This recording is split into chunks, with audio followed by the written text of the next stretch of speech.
Bună ziua și bine ați venit la conferința de presă Touch Me Not, de lansarea filmului Touch Me Not și a dezbaterilor politicile corpului.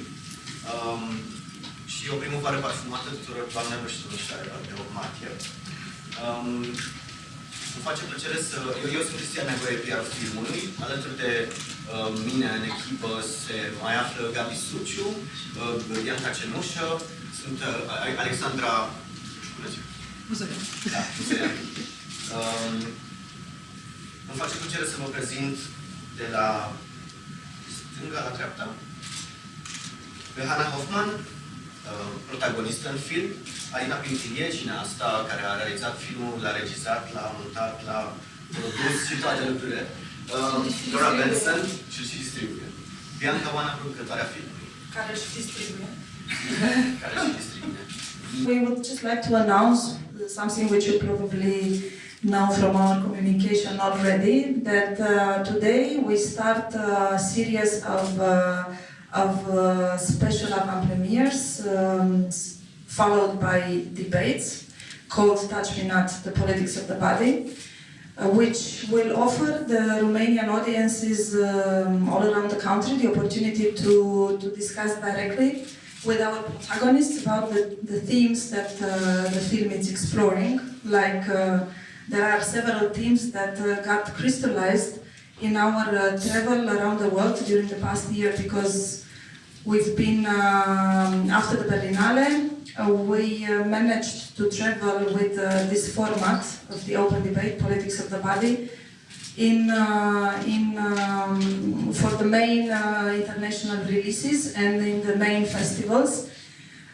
We had the chance, with the support of UCIN and of the Romanian Cultural Institute and the Romanian Film Center, to travel to several wonderful venues like MoMA. We've been in January to MoMA Museum of Modern Art, and we were in London for the UK premiere at the ICA, Institute of Contemporary Art, and PFI, London Film Festival, and to Biennale. We had a tour in Germany for the German release, and we started actually this tour of the open debates in Transylvania. We had the Romanian official premiere at Transylvania Film Festival, and this premiere was followed, and actually during this premiere mainly, this necessity of the debates started to get crystallized, because we realized that the film is opening a sort of a conversation which it's from several points of view very necessary.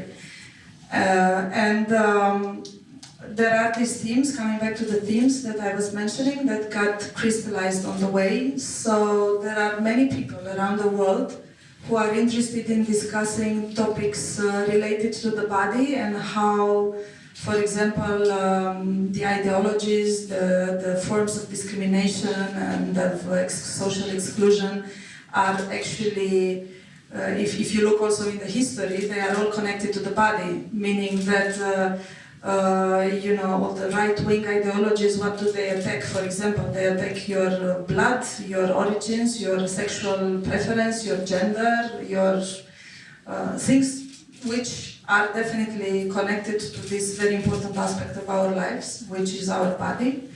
And we also discovered, meeting different cultures, that the conversation about this relativity of the norm, it's also very interesting and very necessary. There are so many people out there that don't fit into the norm of, none of us fits into this ideal norm of beauty, but I think we are beautiful people. There are many other possibilities of beauty out there. There are many other possibilities of living your intimacy and your sexuality. And these were experiences that in our research process came, piled up, let's say, and went beyond the cinema, basically, into the public debate forum, because this film was conceived from the very beginning as a dialogue with the viewer. And this conversation with the viewer basically continues outside the cinema through this format of the open debate. So I'm very, very happy to have the privilege to have my colleagues here in Romania after this whole journey around the world.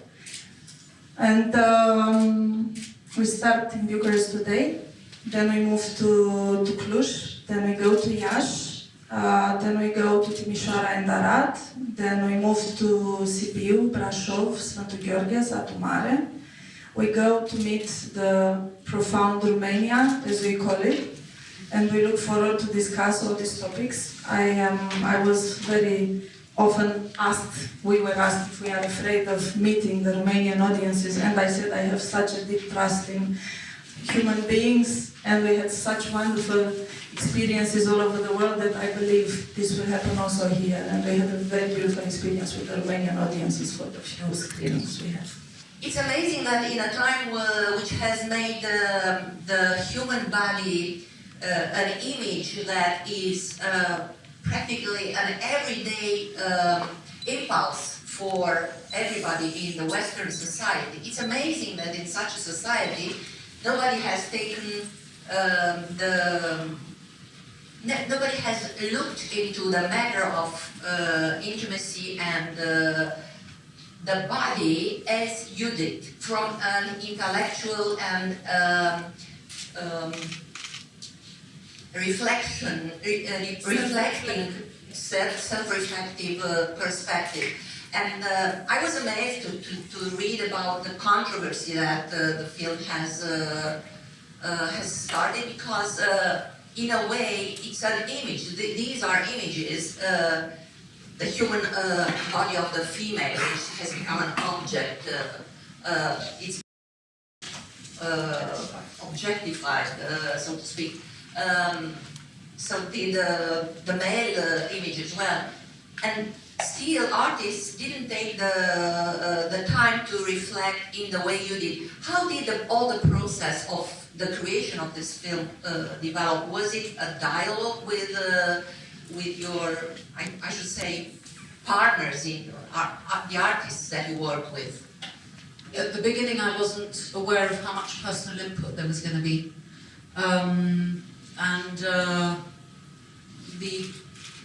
The process, I'd say, is quite comes from the dialogue with Adina, because there's a lot of material that was filmed that isn't in the film, and many hours of questions and discussions which were filmed, which I'd say in the themes that came up made me plunge into my own intimacy. We were also given exercises to do with the camera during, which were also quite self-reflective. And then there were quite a few scenes where you just knew that you were going to meet someone, but you didn't know what was going to happen. So it was a discovery process for you too. Yeah, but in a kind of, how can I put it, I had certain elements which I was basing myself on, and then there's me. And it was how I could bring those things together.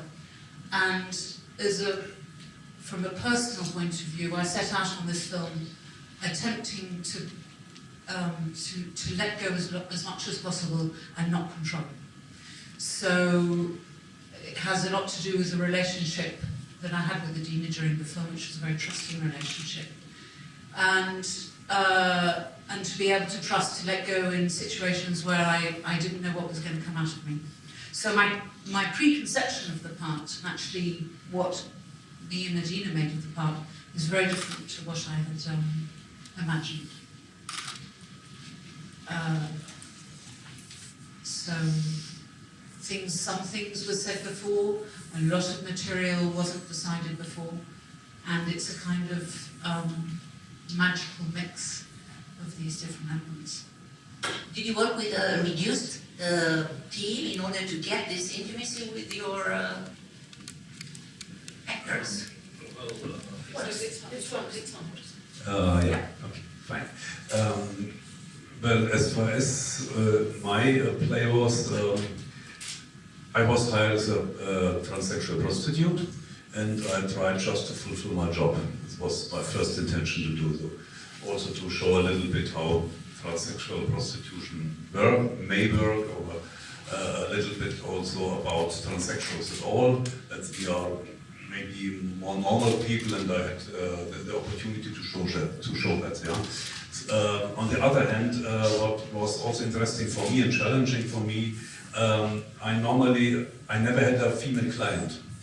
Normally it's only men which come, and progress is quite simply, he gets aroused and then we have sex.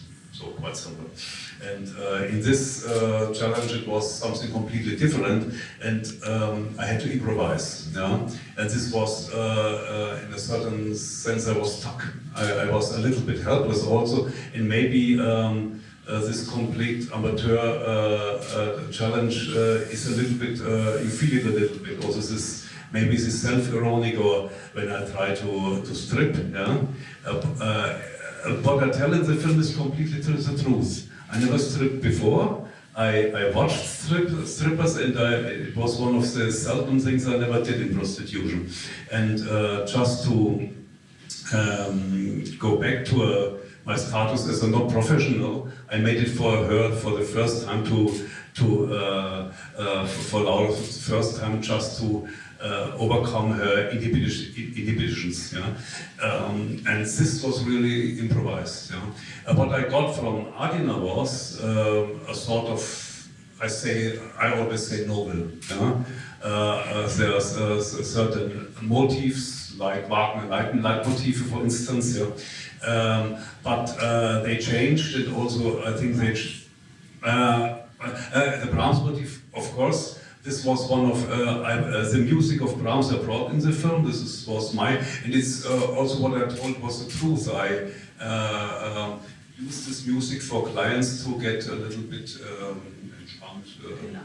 relaxed. Yeah. So I did, in a certain sense, I did my job. In another sense, I had very much to improvise. That's a little bit. Yeah, you know, it's sometimes I always have this. First of all, I would like to tell you that there's no hurry. You can tell all. You have all the time in the world to tell all the stories.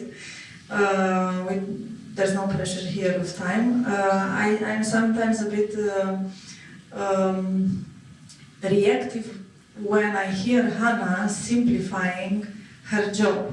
Oh, usually my job. It's, you know, we get there, he gets aroused, and okay, that's it, I do my job. So that's, as far as my research went, and I'm an observer, I'm not living that. I know that this whole matter of sex work, and I wouldn't call it prostitution, you would have here in Romania like many sex workers that would protest the term prostitution, so you will have some interesting discussions the next days. There are some, I discussed with some activist friends that had a t-shirt saying sex work, it's work. And there is a whole discussion about the significance of this kind of work and the social impact, and that's another discussion. But coming back to my resistance is that, as far as my observation goes on your work, is that it's much more complex than just a purely money against sex exchange.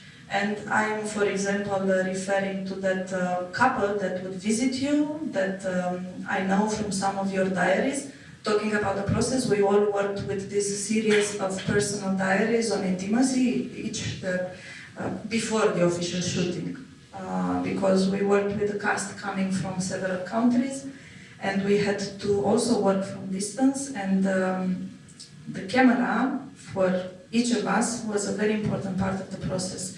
So each of us, we had to develop a personal relationship with the camera.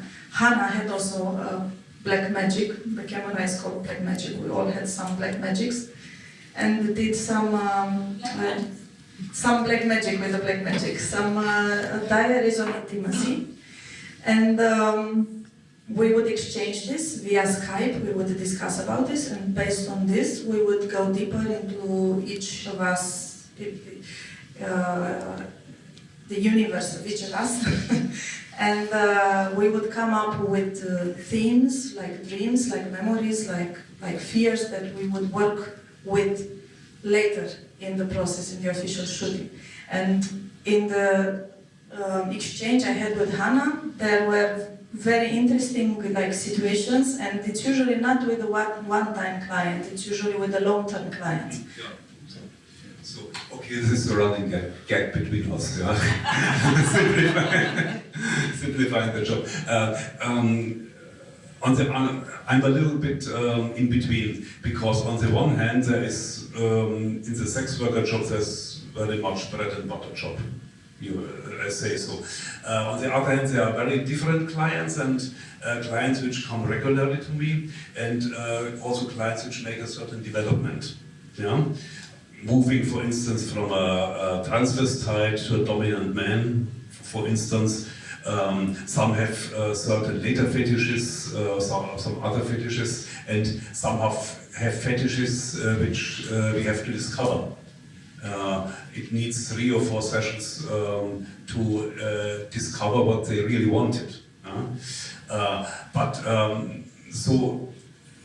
The problem is it's not so easy to give an overview of my whole work. Yeah? Also it changes in between. In the beginning I made very much experiments. I took almost every client, just to learn a little bit about it. I also went in Brussels. I worked on the street. I worked in apartments just to see how the others do the job, and also to come into discussions with colleagues, with other prostitutes, how they make their works, and so it's a long way. It's say 12 years way I do my job now, and this to keep in mind is a job there's no school where you can learn it. It's only experience. And maybe it helps me because I was not a big,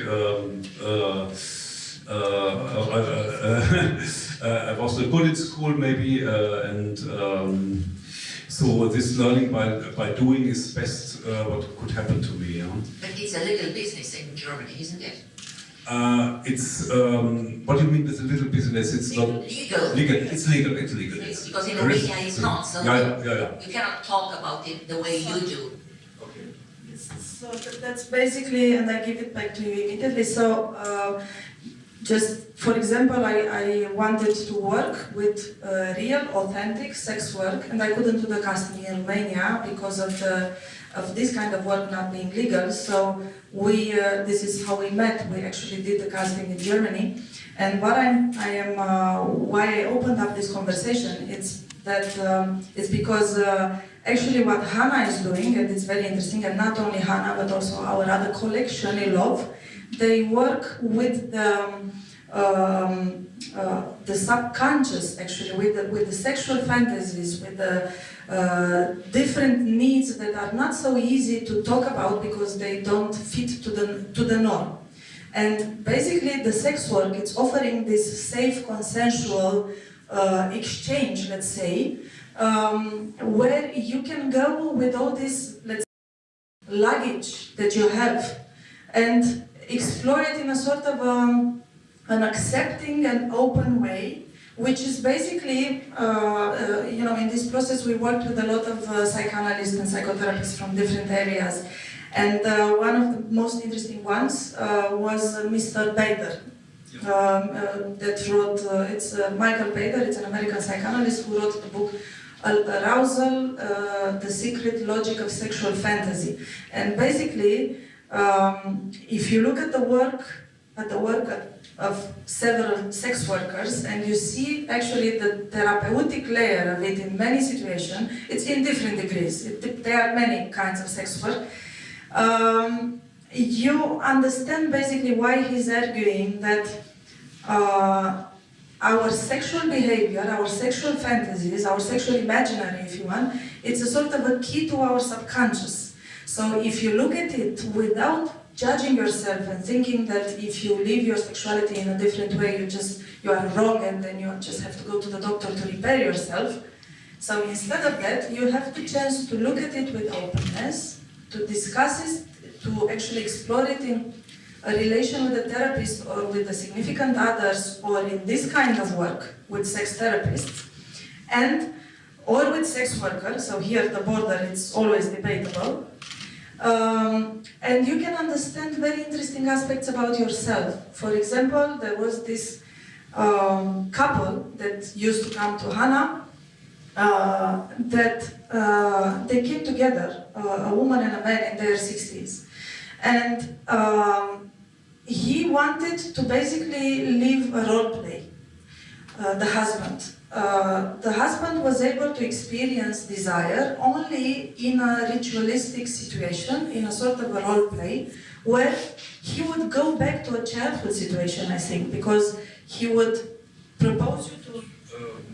I don't know the English, but there's sort of wrestling. Wrestling, yeah. I think it's more serious. I think it's in between adults. He also has his wrestling dress, yeah, and he also gave me such a wrestling dress and some shoes for this, and I prepared my apartment to,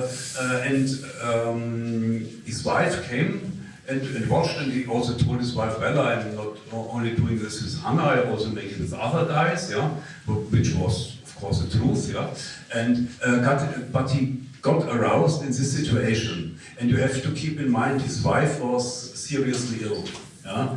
I think there was no sex in between them, yeah. She was not very vital, she was suffering from menstrual problems, so to say, menopause problems, yes, and then something like this. And so they invented this, initiated these rituals that he gets sexually satisfied. No? And we had certain restrictions. Sometimes he came alone. I didn't tell you. Sometimes he came alone, and we go a little bit further. Yeah? But I think it was very open-minded for him that he brought his wife with him to my apartment. That's the only one that happened.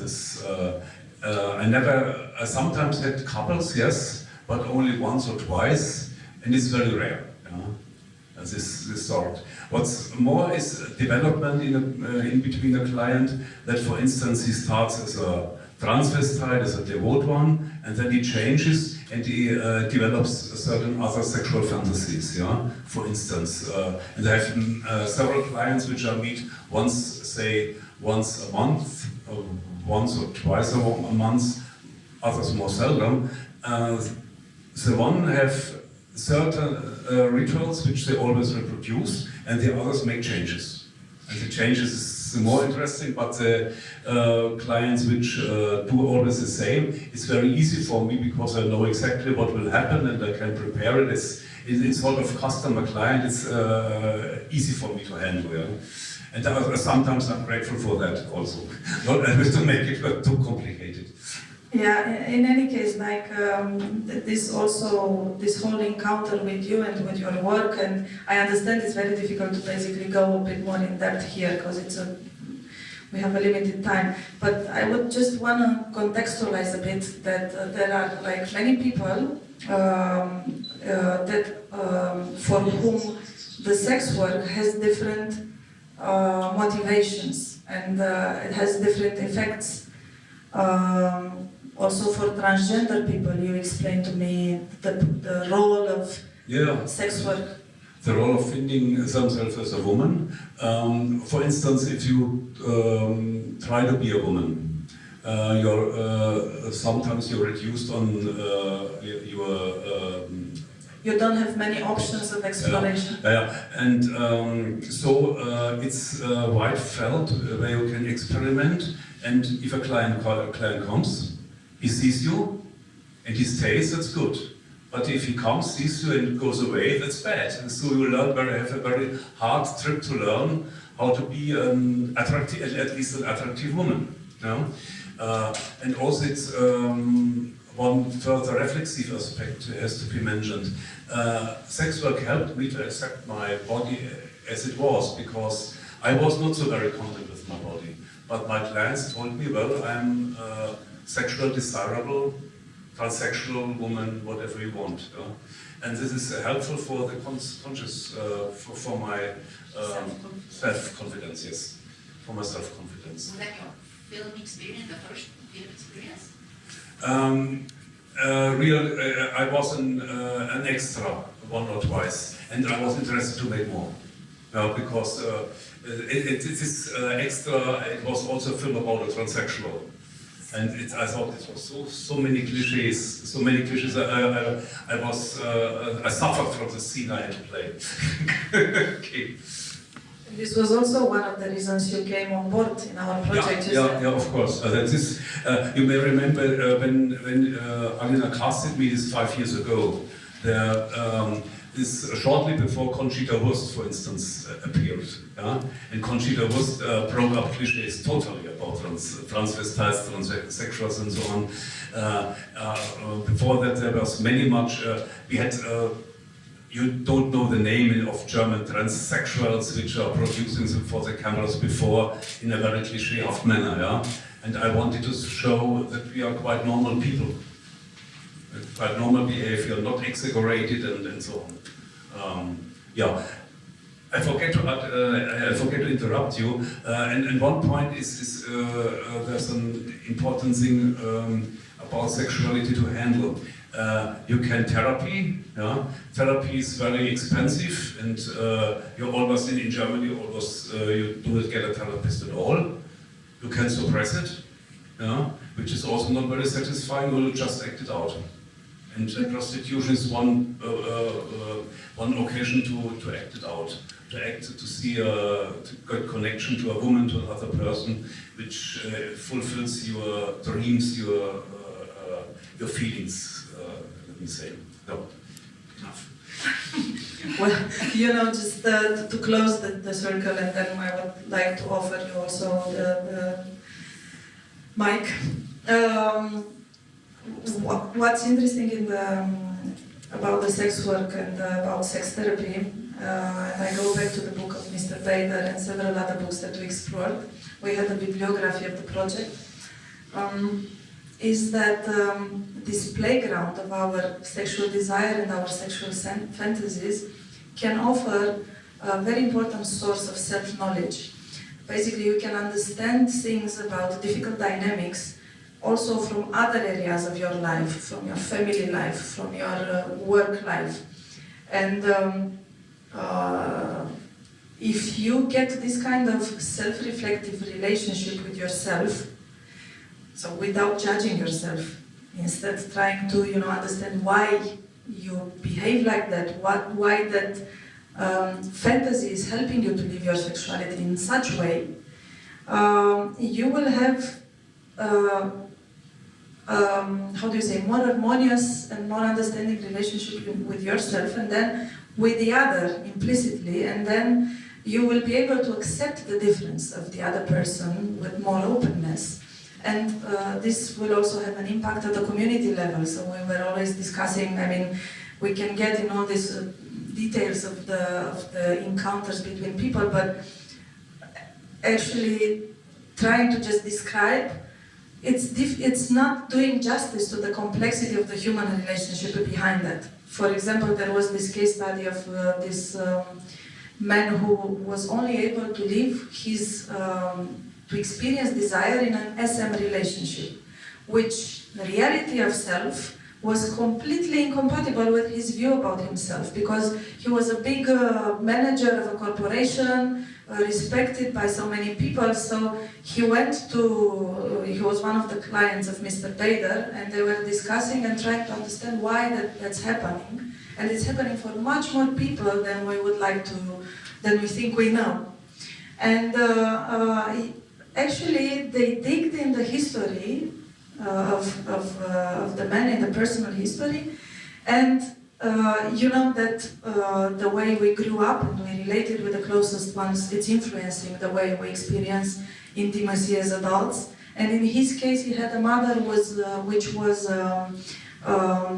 very needy, in the sense that she had a relationship which was difficult with his father, and then the kid became the caretaker, became the responsible for her.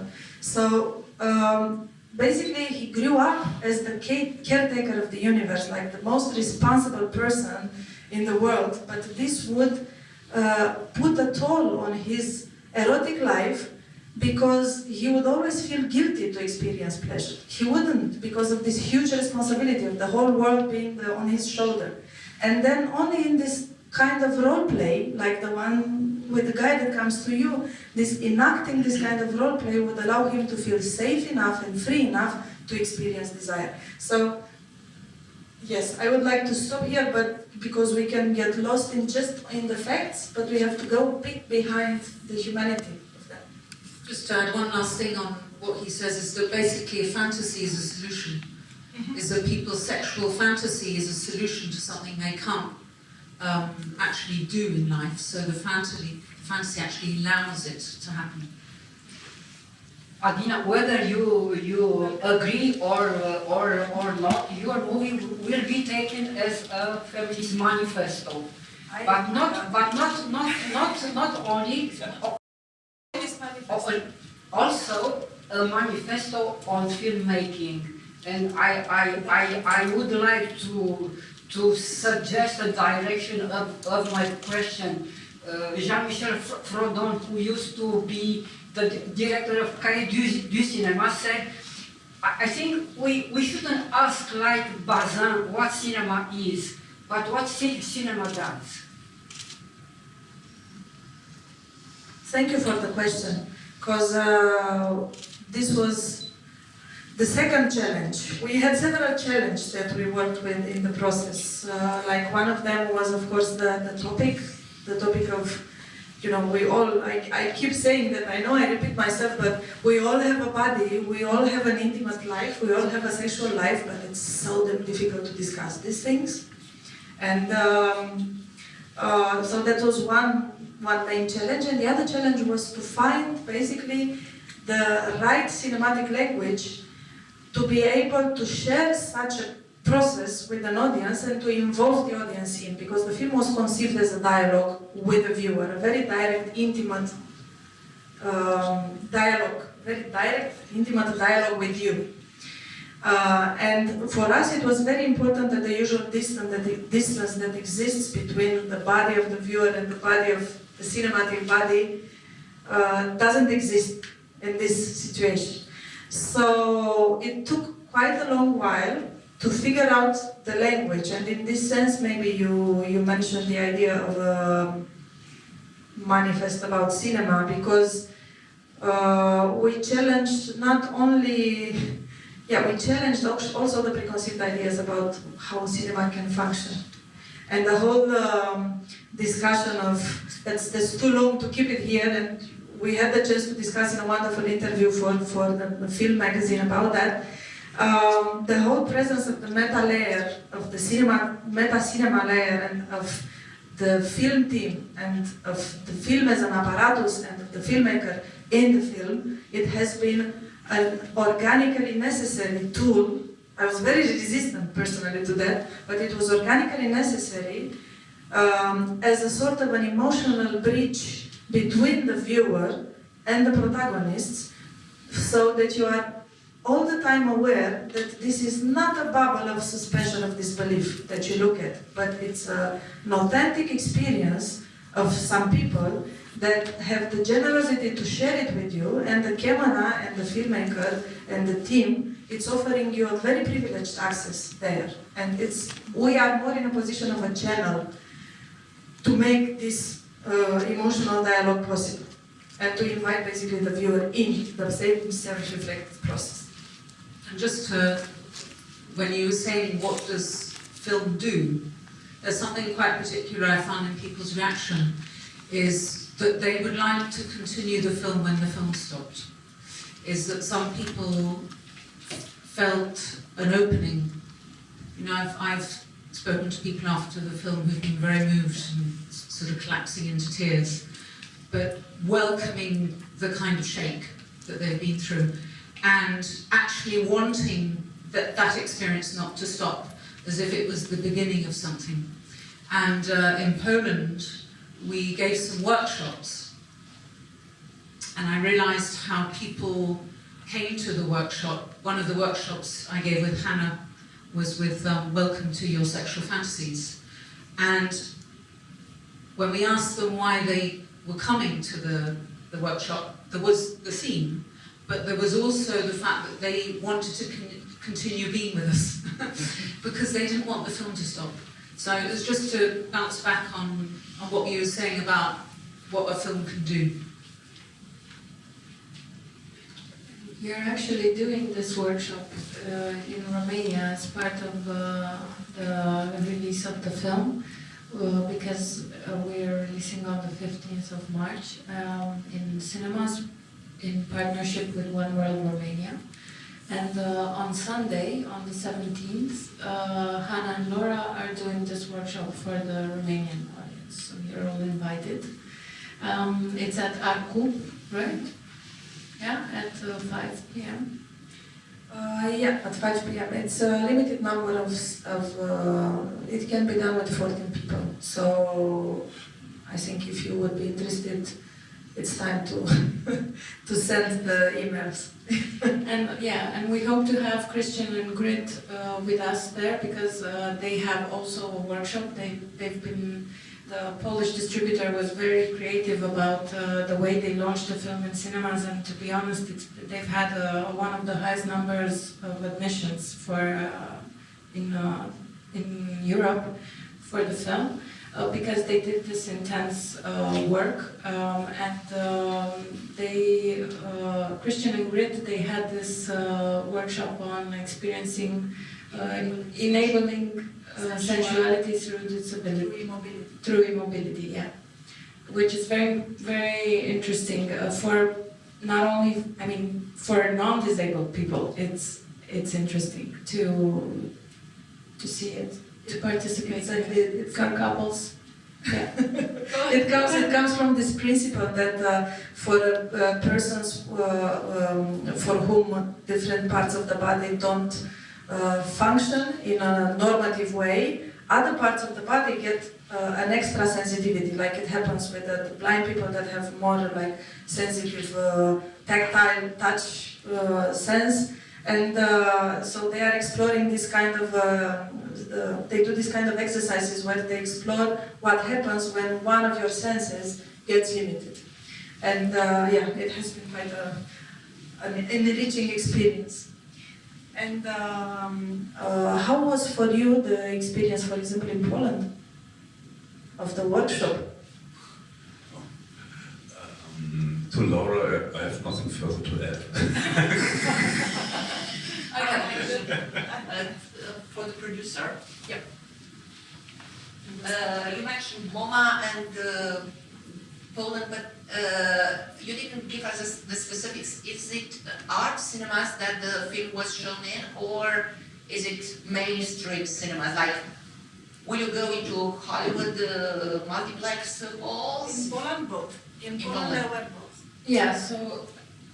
Yes. And the second question was, is this a high-budget movie, or what's the budget? So I'll start with the first question about how we actually thought out the distribution strategy together with the sales agent and all our distributors. Because you said that the little bear is kitsch, but this little bear here brought us distribution in 35 countries around the world. So we're very grateful to have it, even if it's so glittery.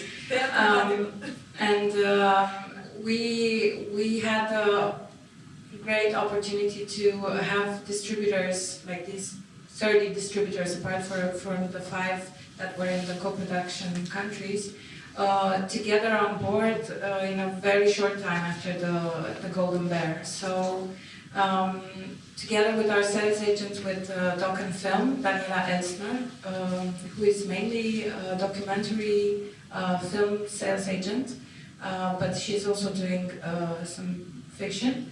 However, since we kind of have a tendency to disagree with norms and with labels, we didn't want to add a label on this film to call it documentary or fiction.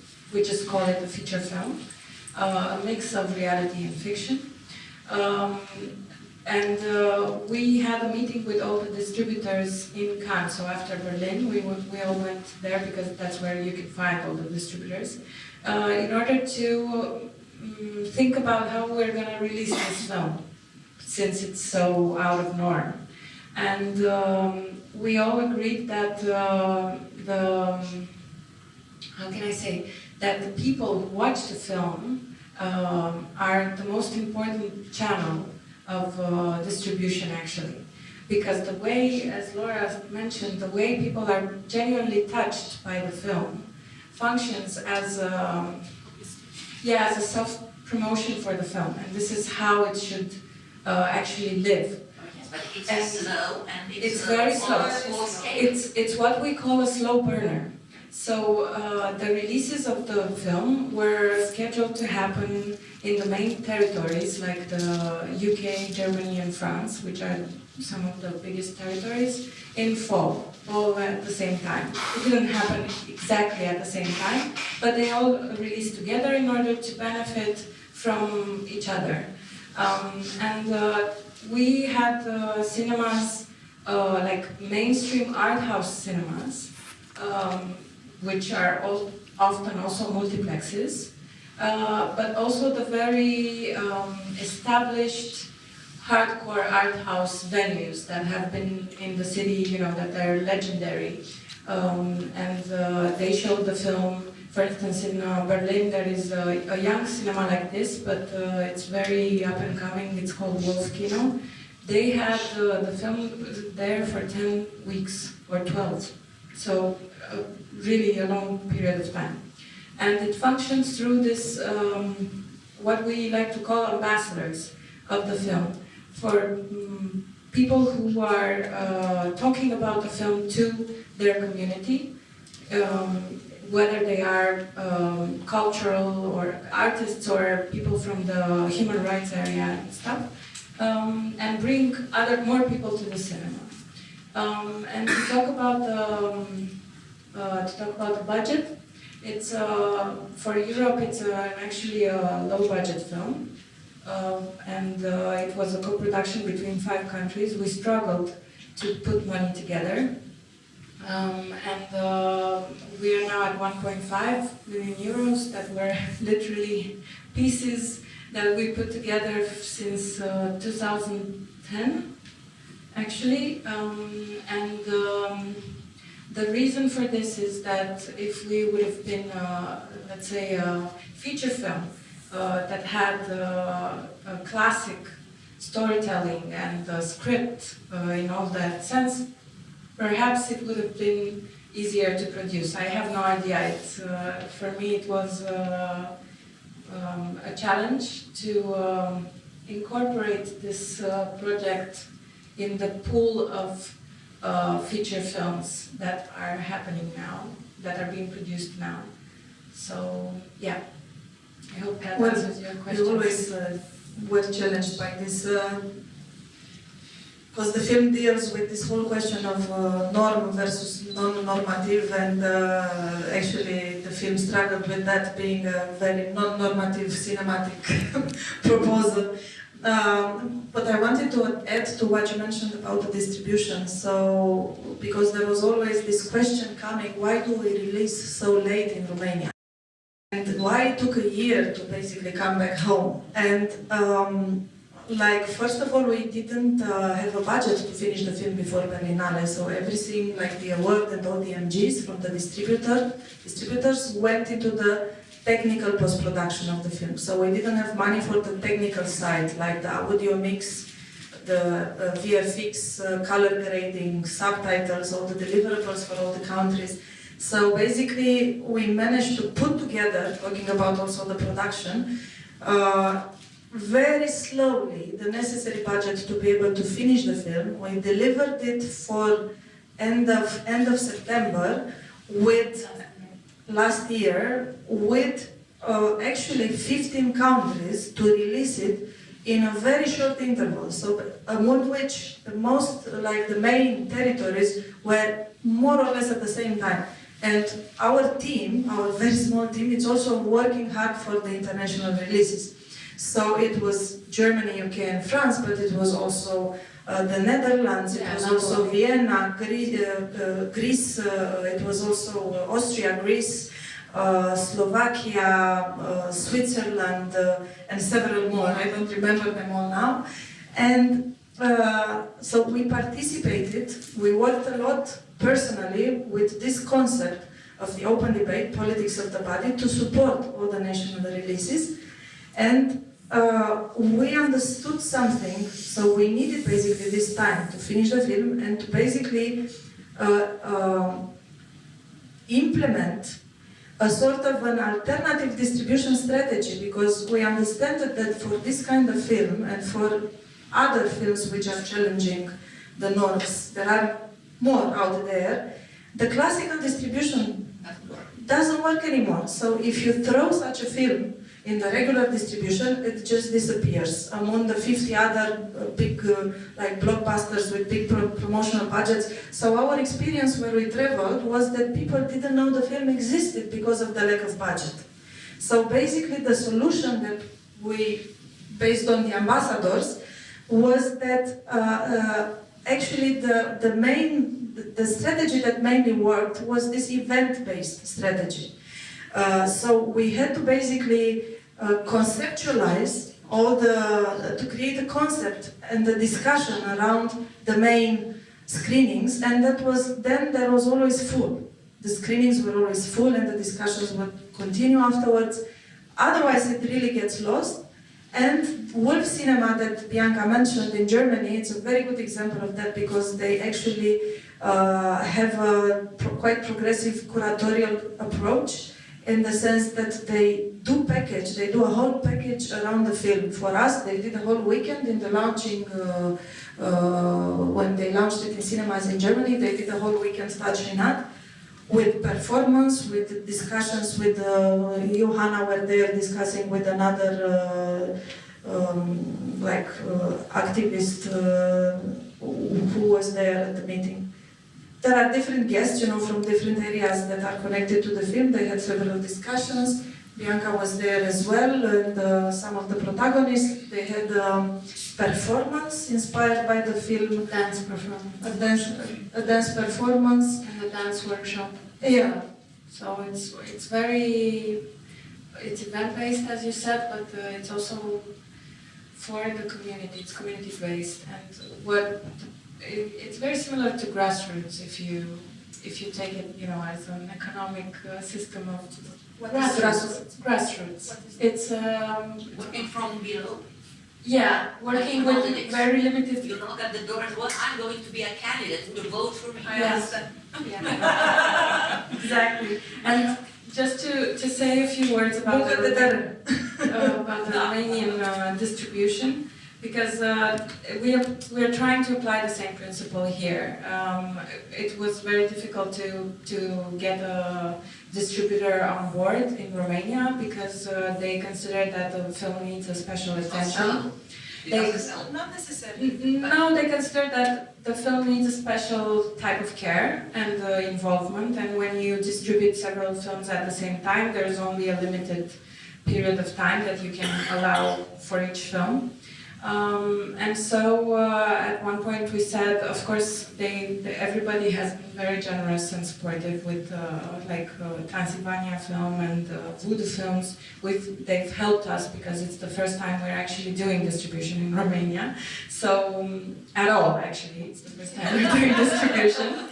So we've had a lot of precious insights from our colleagues, and that was really great. So we're trying to apply the same principle here. We want to open the debate. Of course, mainly because when we premiered this Politics of the Body at TIFF Cluj last year, we've had 200 people just listening for 2 hours. So we realized that there is space for debate in our country as well.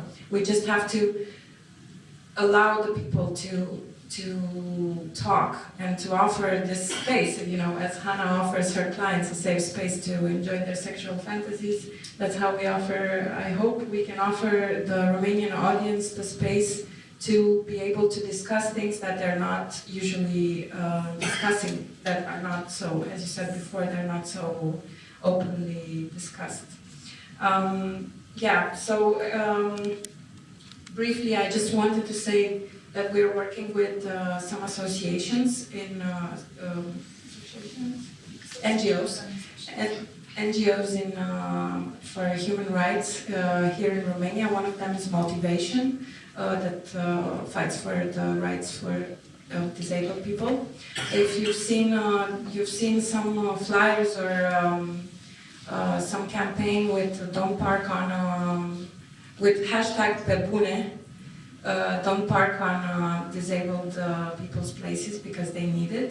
So they were offering some insights, and we're collaborating with them as well to show the film to people who have limited access to culture, actually, because the cinemas are not accessible. They have little access to everywhere. Yeah, and where Even they the streets. yes, and where the places are accessible, the toilets are not accessible. And I mean, it's very complex. It's complex to think about everything when you don't have infrastructure. And the others are Mosaic and Accept, who are advocating for LGBTQI rights. Longer now. Yes, they You added. came on. And You're yeah, studying for what? queer. Okay. Yeah. And actually, tonight we have, after the screening at Elvira Popescu, which starts at 9:30, we have the debate. 9:30. 7:30, 19:30, yeah, sorry. The screening starts at 7:30 and the debate starts at 9:30, the politics of the body, and it will be moderated by Alexa Valianatos, who is part of the Mosaic Association.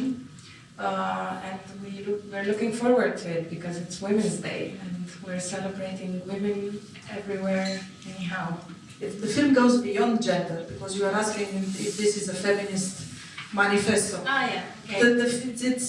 You see that we basically work with human beings, no matter the gender, no matter the shape of the body, no matter, it's not a matter I never thought, even before the film, now even less, I don't think in terms of, and we don't think in terms of etiquette and labels and boxes. We worked with human beings, and that's it. We are all human beings, we are all different in many respects. If you ask me about my position as a female in my life and in my work, I never felt discriminated because I am a woman. This is why I am, I don't deny that women might have difficult experiences, but I personally I never felt discriminated or less respected because I'm a woman. And it's maybe because we come from communism, and during communism, there was something healthy about all that difficult history of ours, because all genders were given, I'm not sure about the transgender people though, but female and male were given equal chances to education, to all areas of life during the communism. And That's not the case with gay people. well, No, that's what I mean, with gay and with the transgenders, with There was no transsexualism in society. But also women So- have a particular place in the society during communism. I mean, yes, they had equal access, but there were some specifics. Well, I don't know. Social norms. I come from a family where, my mother was always like, my mother is a doctor, my father is an engineer. I mean, my mother, for example, was the main supplier of income in the family. She still is. And I never felt that I'm in a weaker position as a woman. Which, again, it doesn't mean that I am denying the experiences of other female. But I'm resistant to support something that I feel sometimes that is becoming an ideology, a new ideology. I don't want to fit into another. I don't want to be forced in a position that doesn't represent me. I never felt the weak female abused by the male perpetrator, personally. I was really surprised the other day because I went to go and see an exhibition on the Bauhaus, and women did tapestry and pottery, and men did architecture and design. And I thought, gosh, even there. I just want to wrap up because I think it's important, because we've talked a lot about some concepts, and these apply, or you said they don't actually apply in Romania, which they don't because we don't have legislation. So one of the struggles and the challenges that we have and we wish to have is that through our work we can reach out towards higher circles that are actually the real influencers, like state institutions. And we're trying to find a way to open the dialogue to more people, and I think that's why I'm very grateful that everybody's here today, because I think press is one of the ways that you can actually influence the decision makers of the country. I'm afraid you've picked the wrong moment. Well, you don't know. In terms of turmoil, that's when the interesting things happen. And yeah, we found some support in terms of institutional level from the foreign institutions like the Goethe Institute and the British Council. The British Council, for instance, because we were talking about how accessible our country is, they have actually a new policy that starts this year about making culture more accessible to disabled people in Romania. So yeah, I hope we can move things this way by communicating as much as possible.